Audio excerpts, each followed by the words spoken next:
Jack, welcome to the show. Hello, thank you for having me. Hey, I'm glad you're here, man. You wrote a book. Talk to me about that. Oh gosh, I should have had a copy with me to show you. Never mind. Damn it.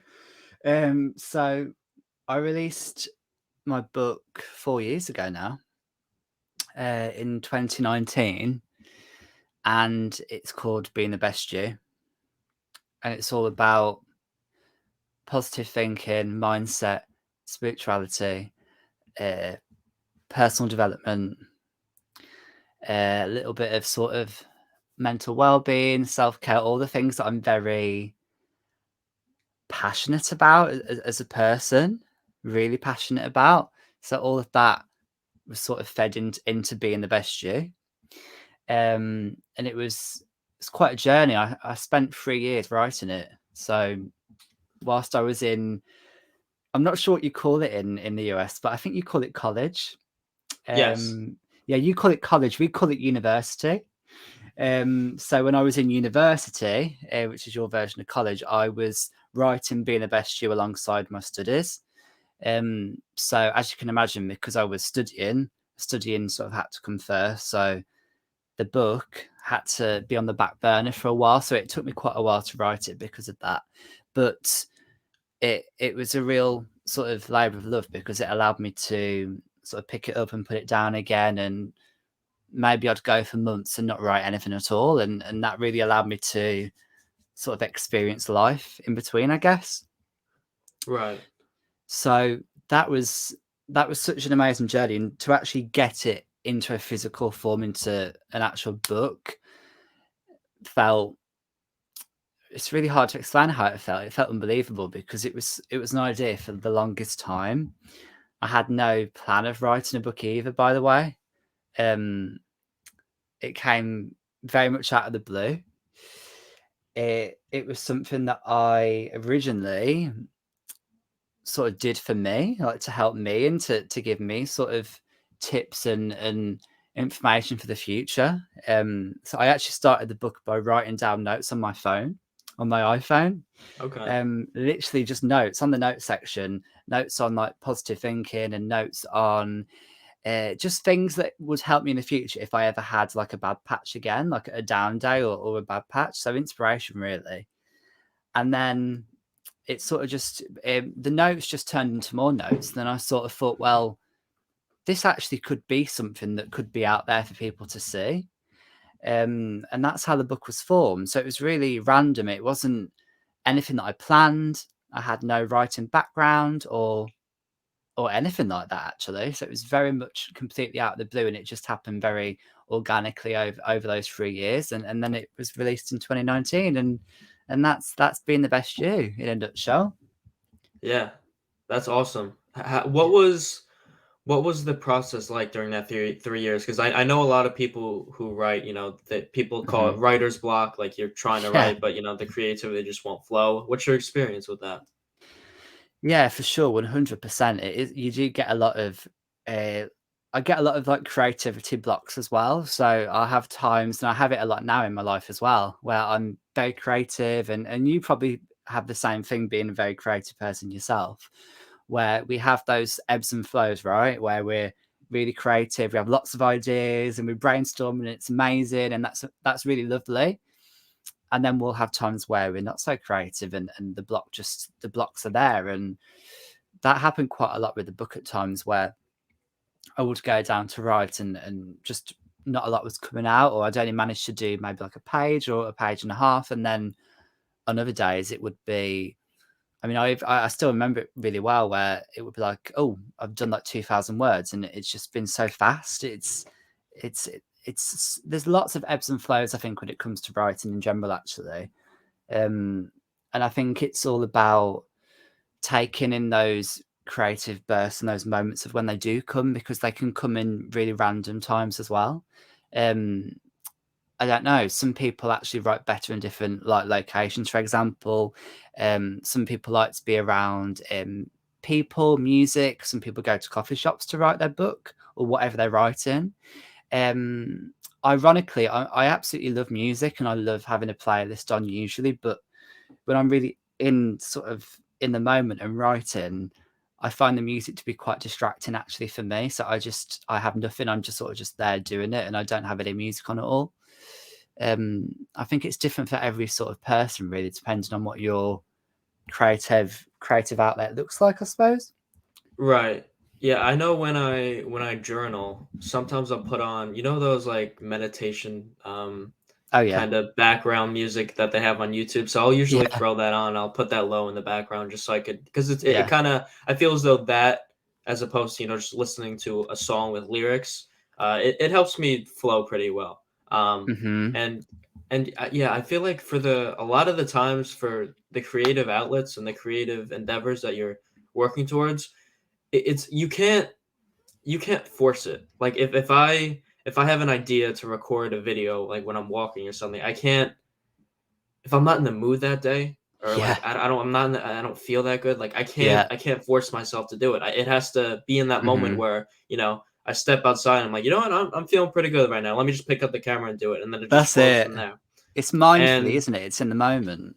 right. And that's what's the crazy thing is it just comes out of the blue. Yeah. And so many of the times for me, like for the past I'd say like 2 weeks, most days when I'm trying to go to bed, like, it usually takes me like 30 minutes, 45 minutes to fall asleep sometimes. And Hmm. within that 30 minutes, like I'll get up at least 5 times to go write a note in my phone or my calendar because I just had an idea and I'm like, oh, Love this that. is a good Yeah. idea for a video, or I should do this tomorrow. And then I had to, and I'm like, I don't want to get up right now, but I have to write it down because if I don't, I'm going to forget about it. I'm like, I don't want Yeah. to forget about this.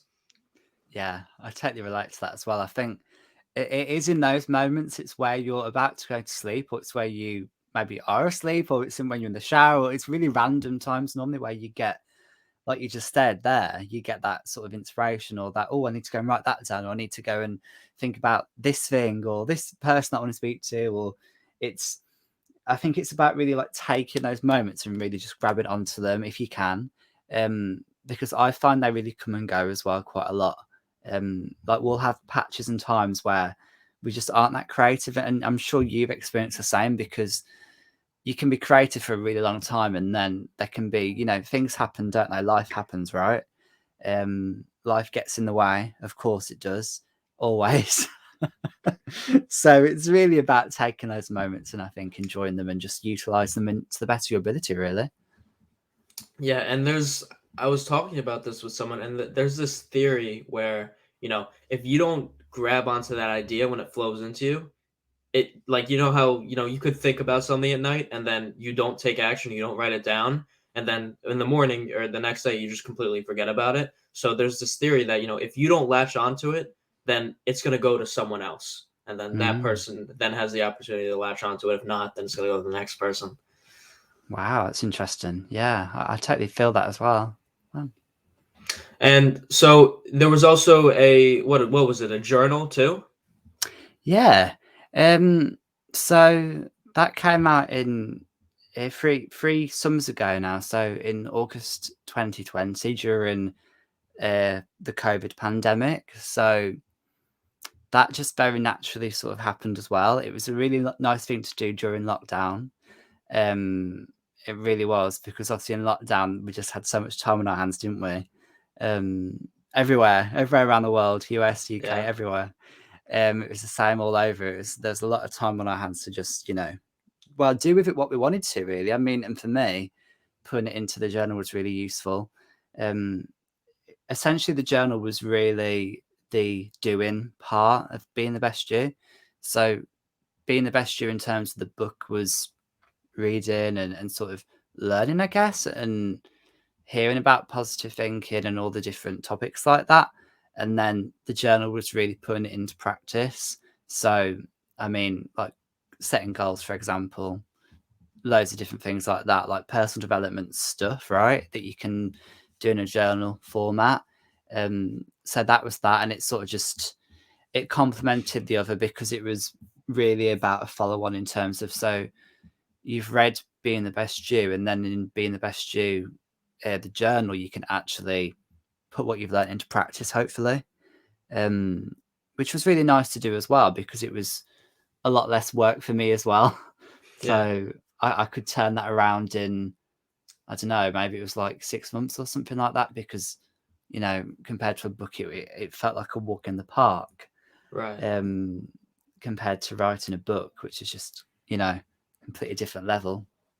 I think it's really great that you did that too, because I think a lot of like the reading and then the taking action is the really important part. Because if you read an entire book but you don't actually take any action from what the book was talking about, it's like, well, what'd you really read the book for? Yeah, 1000%. Yeah, absolutely. And so, how did you even get into the whole personal development stuff in the first place? Oh gosh. Wow, where do we begin? I mean, this sort of ties in with spirituality, to be honest. So maybe we speak about that, because Right. they're meshed into each other, if that makes sense. Yes. I can't talk about one without talking about the other. Like, they're a pair to me, for me, should I say? Not to me, but for me. They're a pair. They coexist, like they have to be together always. And that fluctuates as well, I suppose. But when I found spirituality, personal development followed, is essentially what I'm trying to say. Um, it really did follow. Um, and I think it's quite similar for other people as well. I think when you are into a more, should we say, holistic, is what we call it in the UK, like a holistic lifestyle. So Right. a holistic lifestyle is very much based around, I mean, there's so many different things. So like nature and eating well and exercise, and then obviously then there's also like the worship and the worship piece as well. So like having something that you worship and you sort of, well, you could say pray to, or whatever, right? Like religion, spirituality, they also mesh very much, I'd say. Um, but in terms of personal development for me, I really got into setting goals quite quickly on. Um, I found something really interesting about setting goals because it held me accountable. Um, in terms of goals and what it gave me, I found that I achieved so much more since I started implementing goals into my life. So prior to setting goals into my life, I would just very much go through the motions of life. So going from one thing to the next thing, um, with no sort of foundation. I think that's the key word. There wasn't a foundation there. Um, and setting goals and having goals, attainable goals with actual actions and dates and all these sorts of things, details, gave me that foundation, and it gave me almost like this accountability coach in terms of, Jack, you've got this goal set, and this is the date you're going to set it, you're going to achieve it by, and this is all the things you have to do to achieve the goal. And it really helped me to keep going. It helped me to stay motivated. And from setting goals, I really got interested in personal development in general, right? So goals and also like sort of just mindset and thinking positively. And I'm really into psychology as well, and like how the human mind works is just absolutely fascinating in so many ways.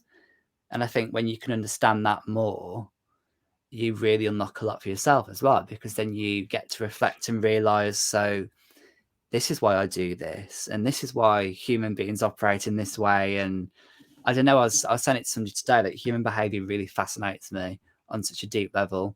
And I've also dabbled in NLP as well, which I find really interesting. So Neuro Linguistic programming. I actually hope to do the NLP practitioner training at some point, because it's just fascinating in terms of, again, why we do what we do, persuasion theory, all these different things, and using it for the greater good as well, overall, Right. in terms of just in general, right? For like your friendships, your relationships, your family, work, projects.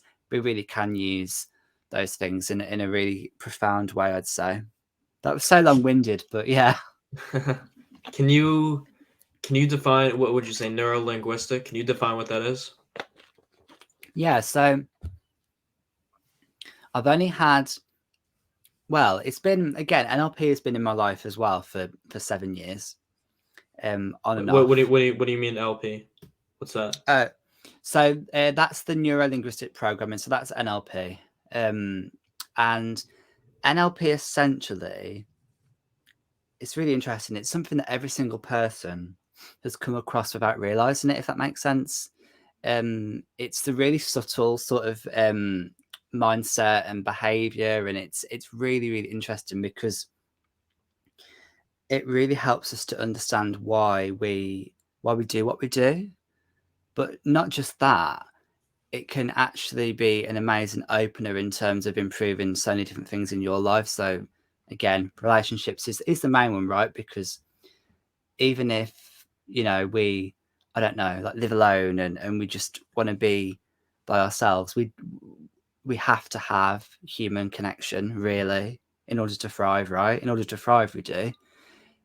Could you survive without it? I mean, sure, to an extent, but you need human connection. We crave it as humans. We absolutely crave having that community and that connection, whether it's family, friends, partners, whatever.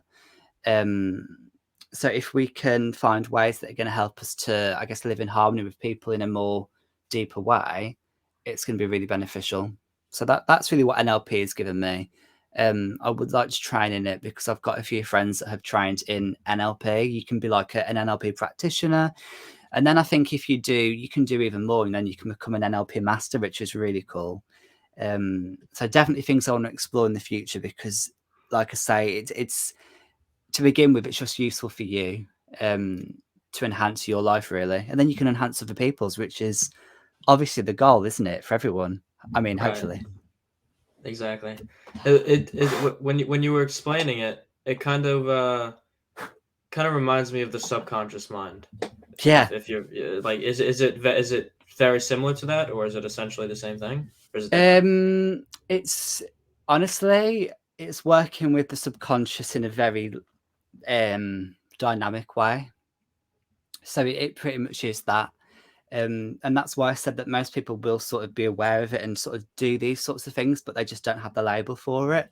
Right. Um, a bit like, I mean, again, this is a tangent really, but a bit like manifesting, for example. Um, every single person manifests. We all manifest, but not everybody has the label that it is manifesting.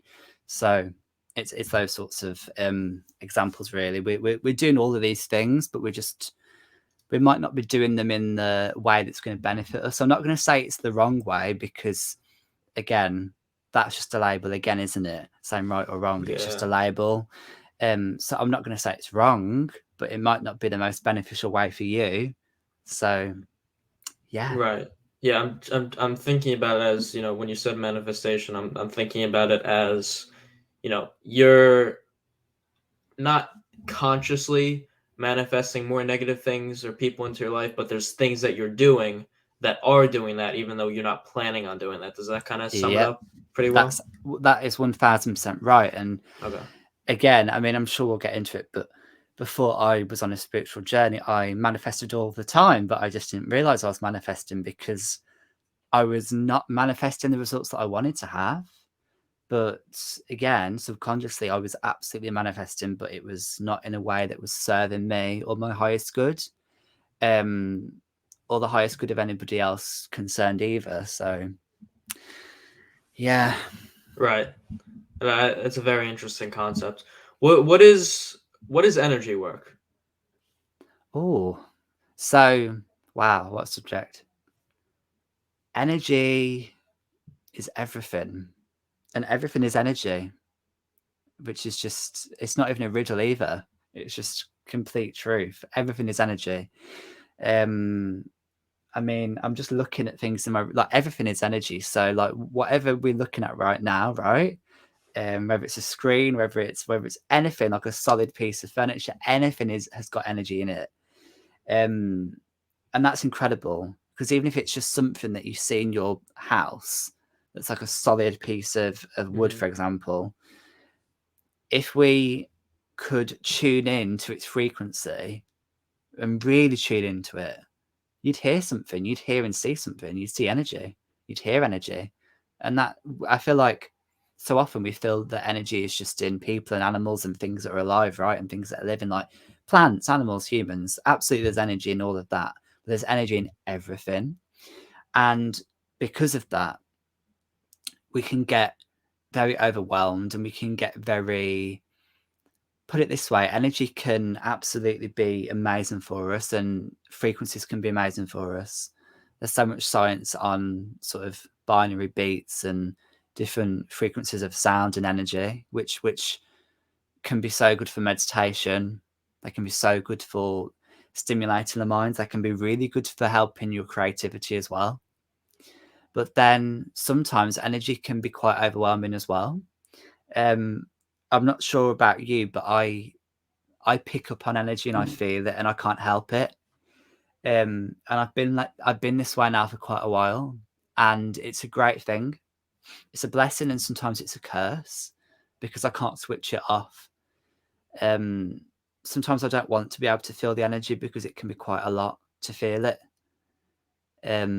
I can walk into a room and I can just feel energy straight away based on the people in there. I can feel energy now talking to you. I can feel energy. I can feel energy from looking at a photo of somebody. I can sort of tell what they're about and I can just really feel it. So for me, that's incredible. But in terms of energy work, quite often, all the time, in fact, energy gets blocked. So we've got channels in our body. Some people will call them channels. Some people also call them meridian points. You'll hear that very often. And then if you're really spiritual or whatever your belief is, you will call them chakras. So I call them chakras. And in our body, we've got 7 chakras. So let's just say we've got 7 energy centers. Those 7 energy centers are where lots of energy is stored. So for anybody who does want to know, we have got, so the 7 are, we've got the crown chakra, that's at the top of the head. Then we've got the third eye chakra, that's in between the eyebrow, right? We have got the throat chakra, which is like either side of the neck here, so like this side and this side. Where your chest is here, we've got the heart chakra. And then moving down to just above your belly button is where the plexus chakra is. Moving further down is where the sacral chakra is. And then at the very base of your spine is where the root chakra is. So when you sort of see the human body, you can just imagine that going down, straight down, all the way down, from top to bottom of your body are the 7 energy points. And these energy points can get blocked. And when these energy points get blocked, it's so interesting. I never used to be aware of this, but when they do get blocked, you can get lots of effects from them, lots of physical symptoms. And it's the physical symptoms really that are the messengers that are saying, I might be blocked, I might need to be cleared. So lots of things like headaches, joint pains, stomach pains. There's so many different pains that can be associated with energy blocks in the body, because ultimately when the energy gets blocked, it can also stagnate. And then again, you can get physical symptoms because of that. And that is where, and again, I know this is really big in America as well, because I've actually watched it on quite a few shows lately. That is where Reiki comes in. And I know that in America, Reiki is really, really popular, especially in California. I mean, of course. That would make sense. Yeah, so a lot of the shows I've watched it on have been in California, but so you'll hear it called Reiki, and Reiki is essentially what we just spoke about, but it's going into those energy points and removing the block. So you can actually go into the points and remove the blockages. And in order to do that, you need to just be trained in Reiki. And I actually am trained in Reiki, which is incredible. It's so cool. I trained in it 2 years ago, so in 2021, and it's absolutely incredible because you learn a lot about the foundations of Reiki. It's Japanese in origin as well. Again, its foundations are really in spirituality, so it's so interesting to learn about energy and how it impacts us and how it can get blocked. And that's not a bad thing either, by the way. If people say, well, I've got really bad blocked chakras, it's not really a bad thing at all, because it's very normal for that energy to get blocked. It would be weird if it never did, really. And the amazing thing is that you can visit a Reiki, well, they might call themselves a Reiki healer, a Reiki practitioner, and they can get rid of it for you, or you can train in it yourself, like I did, because I had Reiki for quite a while, and like a lot of people, I absolutely loved it. I can't tell you the benefits I felt from having Reiki. Um, what's even potentially weirder is that I had Reiki, like we're speaking now, on Zoom actually. So some people give Reiki over Zoom virtually. Um, and I promise you it works. I mean, I couldn't believe it. I was really skeptical, thinking how is this going to work? The healer that I had, um, she lives in Spain, so she is from the UK, but she lives in Spain now. She's a really good friend of mine, and she's actually the person that trained me in Reiki. So my Reiki teacher, Lorna. Um, I was really skeptical because obviously, how is it going to work? I'm on a screen, she's on a screen, but it did, and the effects were out of this world. I was left pretty much speechless, rendered speechless every single time. The state of relaxation I felt and the shift I felt afterwards, and the days and the weeks after, was incredible. And this is coming from somebody that was very skeptical for a long time about these sorts of things. I really was. But then I witnessed them and everything changed. So that's Reiki essentially. And I think it's really interesting for people to maybe go and research it as well, because I never really heard of Reiki either. I had never heard of it until maybe 3 years ago. So it's been a very recent thing, but it's definitely been a huge benefit for me.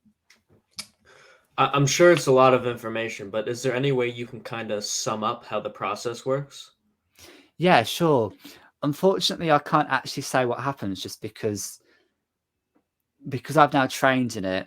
Essentially, what I can say is it's a very meditative thing. So you are sent into a really deep meditation every single time. Even if you do it in America now, wherever you are, you will be sent into a meditation. If you're doing it in person, which is always going to be even more powerful, probably be meditation music, maybe bowls, bells, things like that, things that create a vibration, right? Um, and really, that's it. All you will do is just be in a meditation with your eyes closed, and you'll just be sort of in that state. And then the person, the healer, the practitioner, whatever you want to call them, will be sending you the Reiki. And yeah, that's essentially it. It's you've got to try it, I think, to really feel the effects. It's really hard to put it into words, but if you can find somebody local to you who does Reiki, go and give it a try. Give a session a try. Just one session is all you need really to sort of feel a little bit of something. Um, and just going with an open mind as well is what I'd say. You need to have an open mind for these things because they are more inclined to really work if you just go in and say, okay, I'm open to it. That's what I said. I don't know what's going to happen here, but I'm open to seeing what's going to happen, and I'm just going to see how it goes. And lo and behold, it was really good. Right. Yeah, I think that goes along with just, like other types of meditation stuff. It's like if you're trying to meditate, but you're trying like so hard to cancel out thoughts or do a specific practice, it's like it's gonna make it more difficult because you're Yep. kind of like closing your mind up to like I'm trying to force it. It's one of those things where another one of those things where you kind of just have to let it kind of flow. And of course something like meditation is very difficult at first. You're sitting there and you're like, Yeah. okay, like what is this working? Like am I supposed to feel like what's going on? You know what I mean? Yeah, for sure, for sure.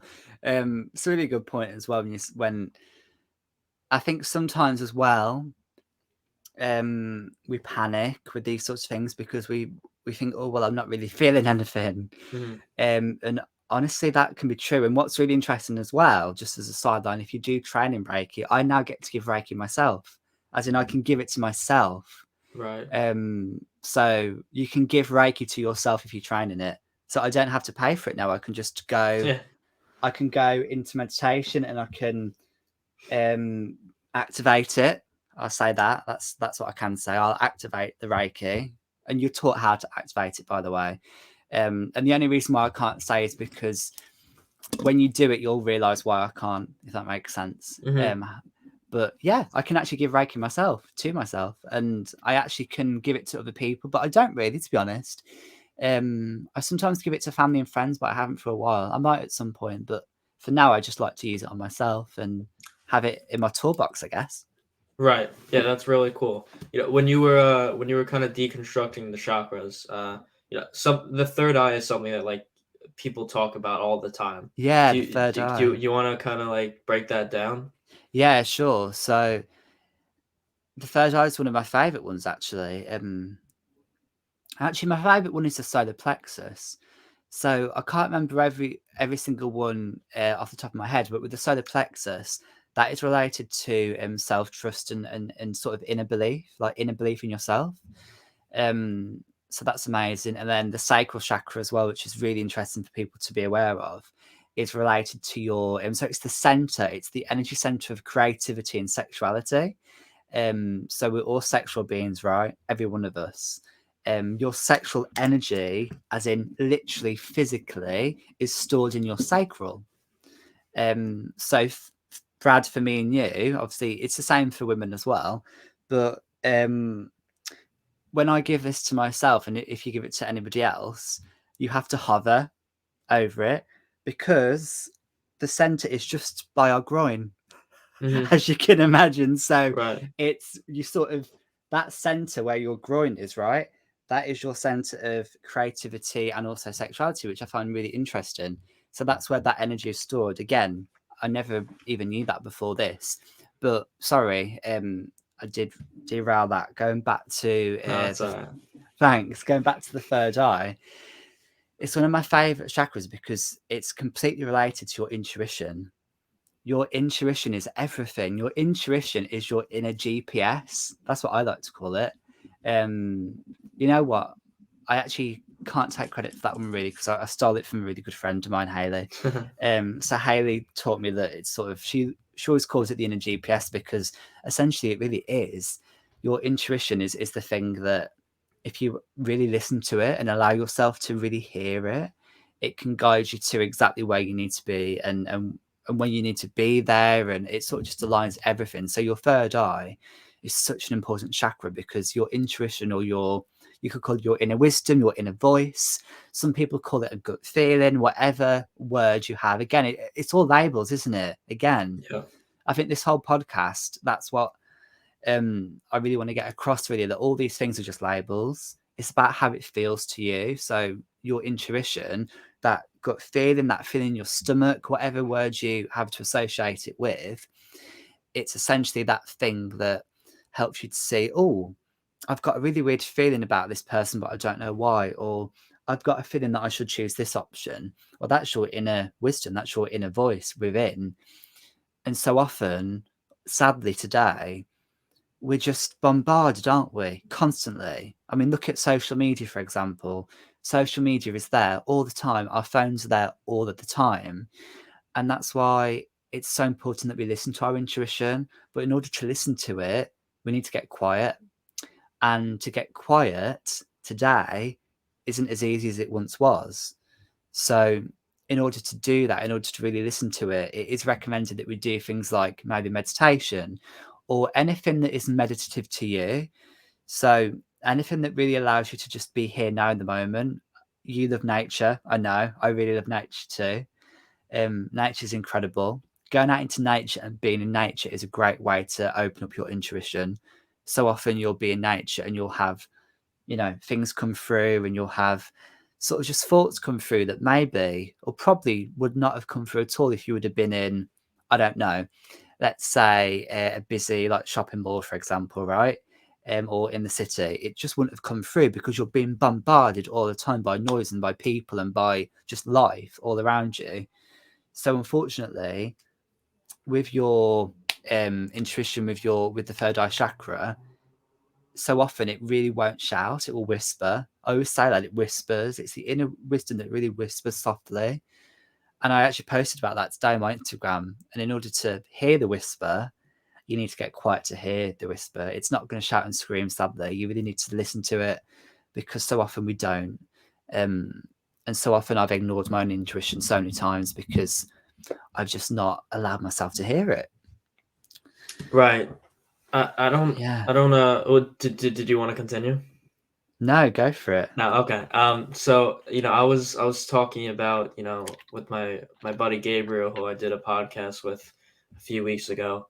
He was telling me about intuition, and like people call it like, oh, my gut feeling, right? Yeah, And he was saying how he's from Ireland, I believe, and I know in the U.S. most of where I live, drinking is a huge habit, there's a huge culture around it. I don't know same how it is here. by you. Yeah, Same okay. here. Yeah. And so he was telling me, in terms of the energy and your body, it's drinking alcohol literally destroys your gut. So for so Yep. many people who are addicted to drinking and do it all the time, you are quite literally destroying your gut, and then in turn allowing your sense of intuition to just go down and down and down. So there's going to be less moments in your life where you would have this intuition feeling of like, all right, this is what's right, but you don't really have that anymore because it gets blocked. And so I'm sure, Yeah. I'm thinking about it now, it kind of relates to all the energy that you were talking about. It gets blocked.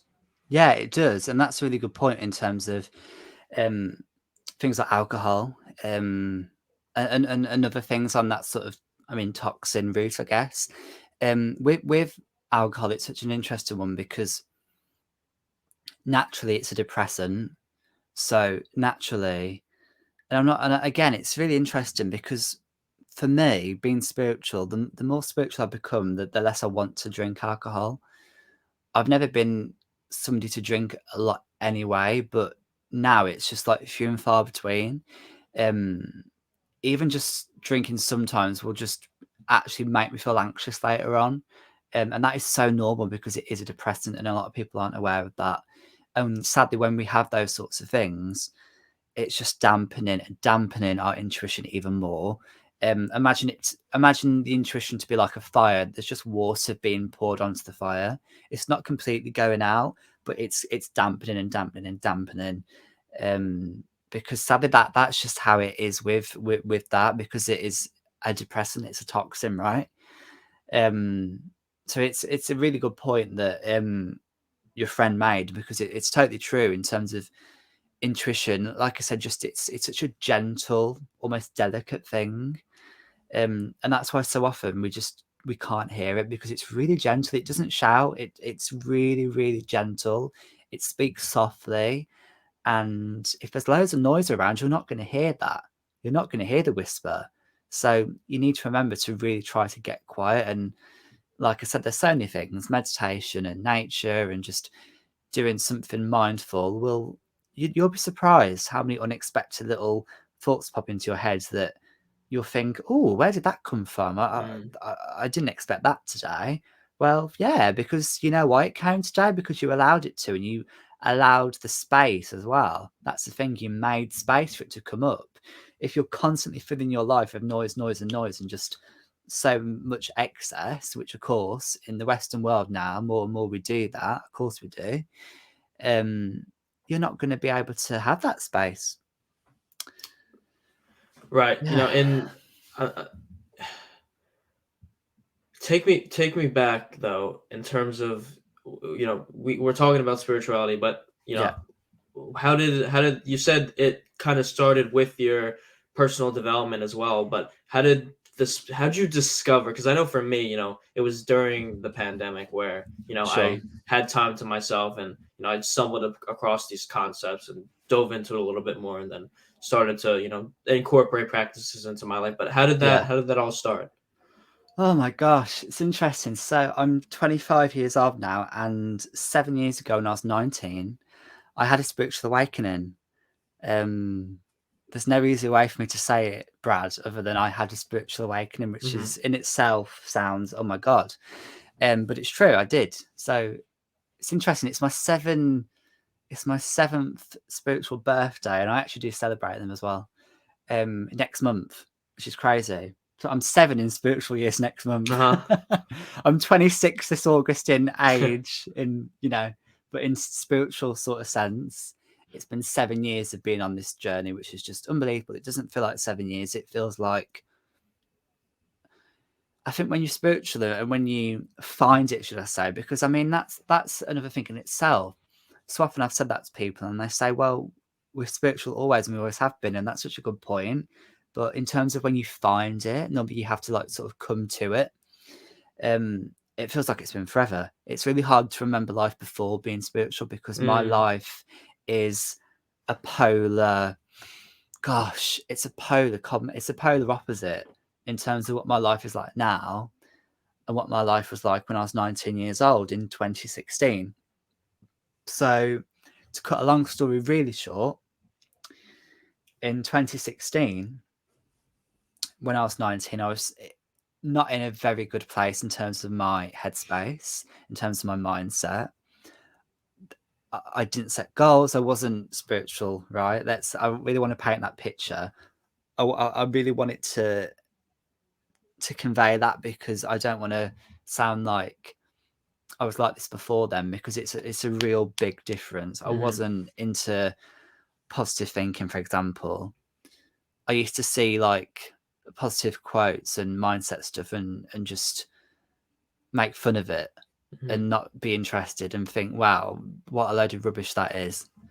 And it really was that extreme opposite. So I had no background in spirituality or thinking positively. I actually was a very negative thinker for the first Mhm. 19 years of my life. I mean, I guess I can't count when I was a toddler, but you get the gist. Yeah.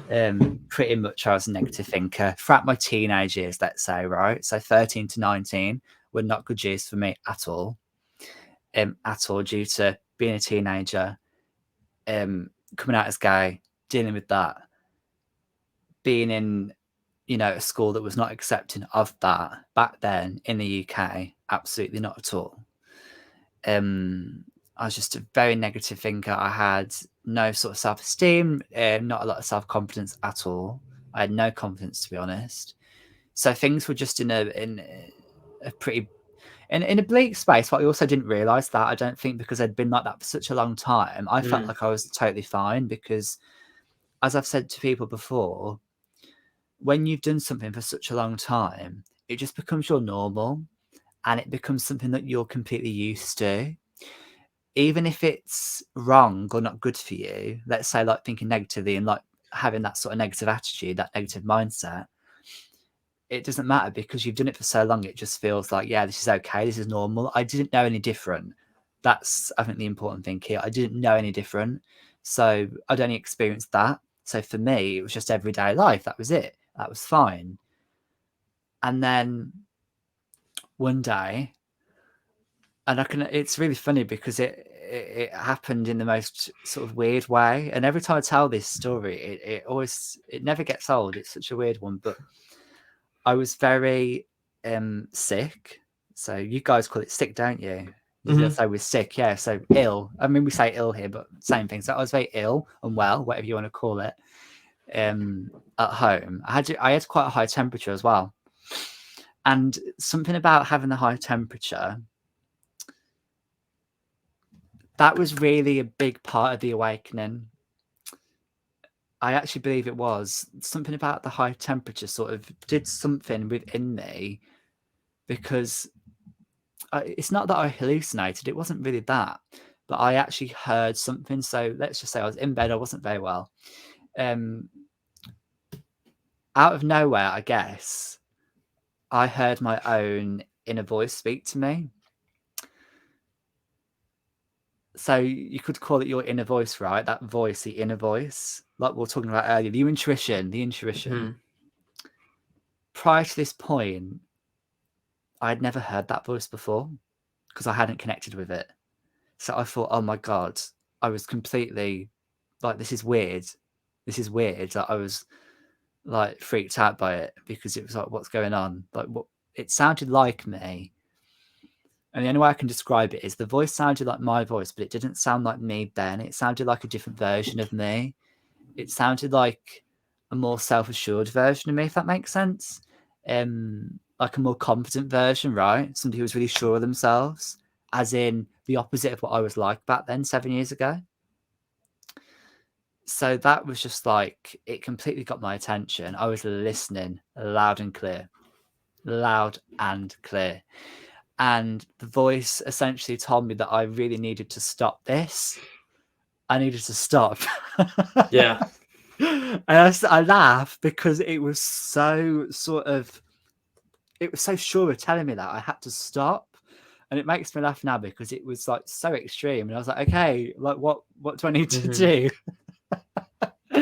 And I had to stop the negative thinking. I had to stop what I was doing. I had to stop sort of all these negative self-sabotaging behaviors, because the self-sabotaging really is what all this was about. I was self-sabotaging in every single way. I was manifesting, but in the completely wrong way for me. I was just getting lots of bad results. I manifested a lot of ill health, really bad health, physically and mentally, by the way, so both. I was constantly unwell. I was constantly sick all of the time, pretty much, just because my mindset was so bad. And we all know, don't be, the links between the mind and the body. That would be a whole podcast episode in itself. Yeah. Um, so anyway, to cut a really long story short, all this happened, this voice, etc., etc. It's hard to remember exactly because I had this really high temperature, but it gave me this shift, and it wasn't overnight. But I tell you honestly, my life has never been the same since that day. Um, from that day onwards, things started to change for me, and that's the, like the God's honest truth. Like, things started to change slowly. It's been 7 years, but from that day of hearing my own inner voice, this awakening, I'll call it, things have never been the same. And it's really hard for me to say it any other way, that life totally changed. It wasn't like a light bulb. It wasn't like a Disney film. It was very real, because there was a lot of shedding, a lot of sort of shedding layers. I mean, a lot of having to get rid of, sort of having to end relationships, friendships, things like that. My lifestyle had to change completely because it was not in a good way. And if I wanted to live this different lifestyle, I had to change, how I lived, I guess. So yeah, that's where it started 7 years ago. Yeah, that's a beautiful story. It's somewhat related to my experience, I suppose. I have a when I look back, I have a less clear memory on what really introduced the shift. I know it happened over, when I had all that time to myself in, 2020, and I started to research the different concepts, and and I would call it all the time. I would be like, yeah, like I had a spiritual awakening, and you know I really like what you said about, it wasn't just the light bulb and then a switch like that. But I when I think back on it, it's like, you know, it seems as though, over, let's say it was a month's period of time or 2 months, whatever it was of me, I guess, incorporating practices and stuff. I don't think it was one day in particular. I guess like over time, it my like Mm, my mind went like this to this. Like yeah, it just flipped. And like like you said before, for me, nothing has ever been the same since. Like I look at the world and people and everything in a different light than I did before. And yeah, it's hard for me to like I get comprehend it. and explain that to people, because it's like, Yeah, how do you explain that just everything shifted? yeah, it's unbelievable. It really is. And I think it's interesting because you just said it then, that for you, it's almost like, I always say it's like a snowball effect, isn't it? It's like a Hmm. snowball effect because you just said it then. Discovering a practice turns into you discovering another, and then another, but then something else happens, and then you discover something else, and it's just like a complete snowball effect of just, it starts really, really small. It does, and then it just picks up so much momentum that it just leads to other things, and then it leads to people like this connection here today. Hmm. Amazing, thank you, universe. Seriously, like, I thank you, universe, because I do, like, I pray to the universe like every single day, like morning and evening. I will pray to the universe and say thank you for this today, universe, and I'm so grateful for this. Just like people pray to God, I pray to the universe, and I think it's just like prayer and just like giving thanks and like saying thank you, universe. It just gives me so much like comfort in life and so much joy Hmm. as well. Because seriously, like, it's unbelievable. I'm just going to give you one really simple example that is absolutely mind blowing in terms of how, when you are on this spiritual path, you connect with people in a way that is just completely intuition led. It's the universe putting it into practice for you. It's literally the universe is guiding you towards it, and you don't even know it. So, think of it like a magnet, right? You're being pulled towards that magnet, and the magnet is the universe. So on Saturday, I had I went to a new barber's to have my hair cut, a brand new one that I found online. I'd never met him before, the barber. Get in there, we get talking. Lo and behold, he starts saying, "Oh, I practice yoga. I'm absolutely obsessed with nature. I hug trees. I'm spiritual." And I thought, wow, okay, of course, of Right. course. Thank you, universe. I mean, of course. I mean, I had no idea who this barber was. All I knew was he was called Matt. I knew his name. That was it. I had no idea about his lifestyle or what he was into. So that little example there is proof of the universe aligning it. Like, there you go, Jack. There's your new barber. He's absolutely into spiritual stuff, and there you go. It's lovely. You can't write this stuff at all. Right. Yeah, dude, it's crazy. It's really crazy. I think it's kind of with spiritual type aspects, and just like when you're on the path of trying to make your life better, you attract those type of people into your life, and there's those unexplainable experiences sometimes. And I remember one time I went to uh I went to college in another state in Florida, and I didn't have a great semester there. Wasn't really happy, but I met this guy named George, and he's a Catholic missionary, so he's really religious, right? And I'm not Wow. I'm not really religious, right? But we would have great conversations, or whatever. Anyway, Mm. he invites me over his apartment one day, and it was like a huge get together of like all the other like Catholic people, and he also Oh, invited other people he met and stuff like that. So I'm talking to I'm there, whatever, meeting people, whatever, and there's this one guy that he just I'm looking at the way he's talking and his energy, and I'm just like, this guy's this guy's something, right? There's something yeah. about this guy. So anyway,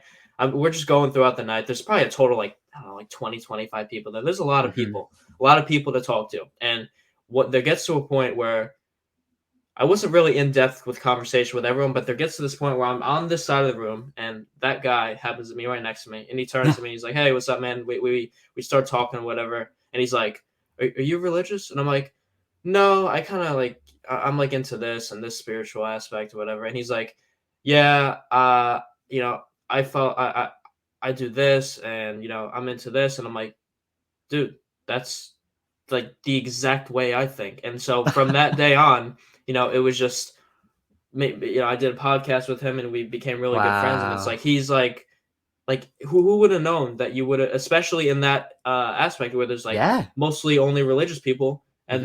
then there's someone who's on a little bit of different path that really related to me. It's like, how did that happen? And I'm so grateful for meeting him, because his name's Kevin. He's one of my favorite people of all time. He's just an incredible guy. Well, there you go, because that's exactly what that's perfect, because that's exactly like my example there. It's, I mean, what are the chances firstly of him being there at that get together at that party? But then also, like you said, there was like 25 people there.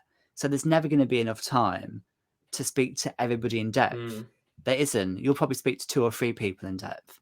So again, what are the chances of him being directly next to you at that moment for you to have that conversation, which led to the friendship, which led to the podcast, which led to this right. amazing partnership that you've got?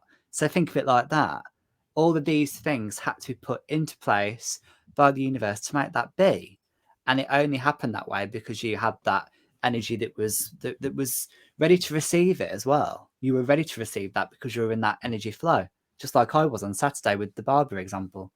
Right. And yeah, Wow. and I guess, being open-minded, because I always try to now I always try to think it's like, sometimes life can be kind of mundane. It seems like every day you're doing something similar, and it's like, all Yeah. right, there's nothing super interesting going on. But, Hmm.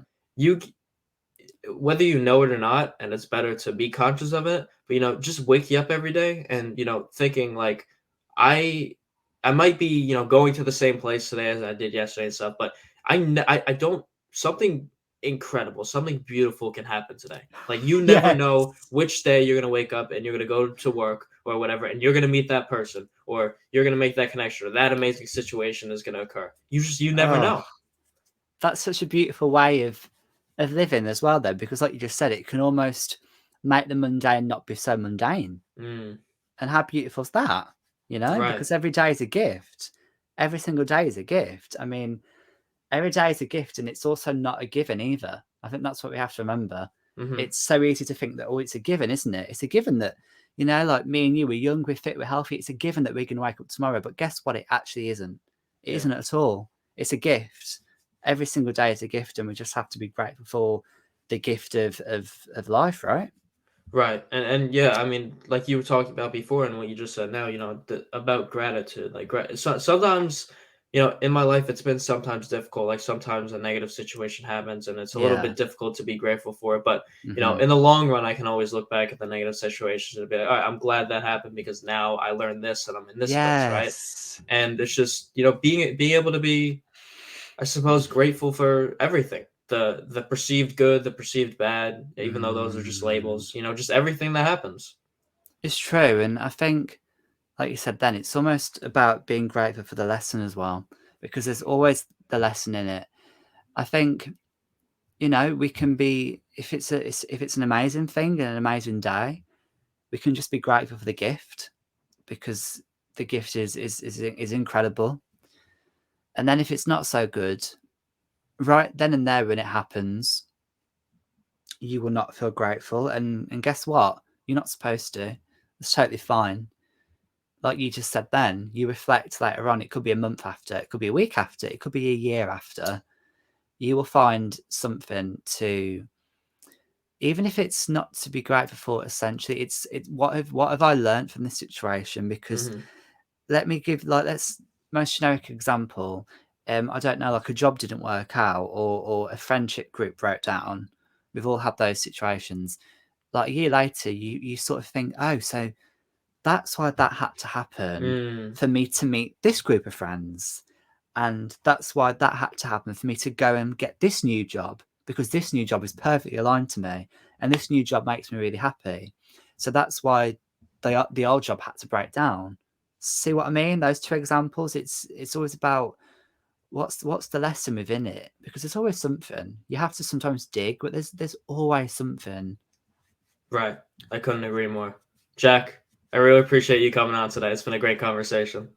Honestly, we could talk all day, couldn't we? We could. We'll have to do another one.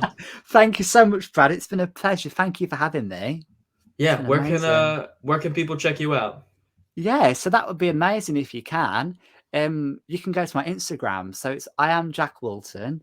And you can also check out my podcast, Own Your Journey. And yeah, it would be lovely to connect with you as well, especially people that are in the States. To be honest with you, I said to Brad that having friends that are in America, I don't know why. I'm not sure if people in America think the same about British people, but I just find it really cool and I find it a novelty. Yeah. I'm not sure if it's just us in this country that think that, but I just find it really cool. So, guys, it would be lovely to connect. And Brad, thank you for having me. You've been the most incredible host as well. I really appreciate that, Jack. All right. We'll catch you guys in the next one. Peace. Bye.